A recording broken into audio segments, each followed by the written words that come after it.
শিখছো? হ্যাঁ, দেখেছো কতটা নিলাম সুতোটা?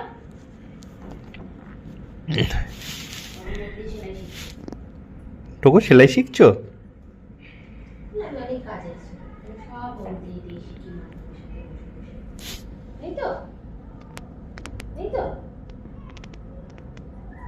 মা বাবা আমাকে সব শিখিয়েছে, বসে বসে সেলাই শিখছি। কি হচ্ছে পায়ের মধ্যে, কি হচ্ছে? এই জন্য বলেছে যে পাটি ঘাট। কম্বলটা পেতে দিয়েছো, আরাম করে কম্বলের মধ্যে বসে পড়েছে। হ্যাঁ টকল, টোকো সেলাই শেখা হয়ে গেলে আমার সাথে খেলবি? হাতের কাজ টাজ তো শিখতে লাগে। বাবা মন দিয়ে সেলাই দেখছে। নাহলে বউকে হেল্প করবো কি করে? দুদিন পর বউ নিয়ে আসবো, বউকে হেল্প করতে হবে তো, তাই না? কিছু বইয়ের গাড়ি ছাড়লে হবে? ও অনেকটা শিখে নিয়েছে, আর ভাল লাগছে না। সে বলেছে শুই ছিড়বি না কিন্তু আবার, ছেঁড়া প্র্যাকটিস তো আমি ও পিঠ চুল কাছে, দেখো এখন গরিমও শিখাবে, দেখো উল্টো হয়ে যাবে, দেখো পিছুর কাছে। টগল উল্টো হয়ে যা, উল্টো পাল্টু খেয়ে যা। এই এবার উল্টো পাল্টু হবে। উল্টো পাল্টো হতে হবে না, এই পাপা বুঝে গেছে, বুঝলে তো? হ্যাঁ করে বলছে কিন্তু বুঝে গেছে যে ভিডিও ভিডিও বানাচ্ছ,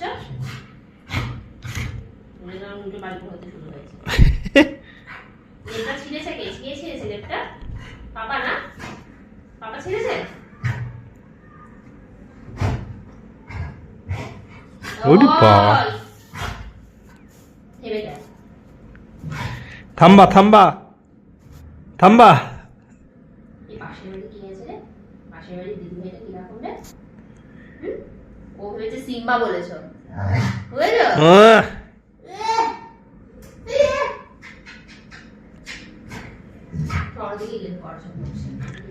এদিকে আয়।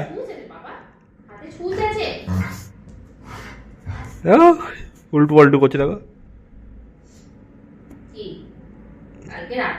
টাটা।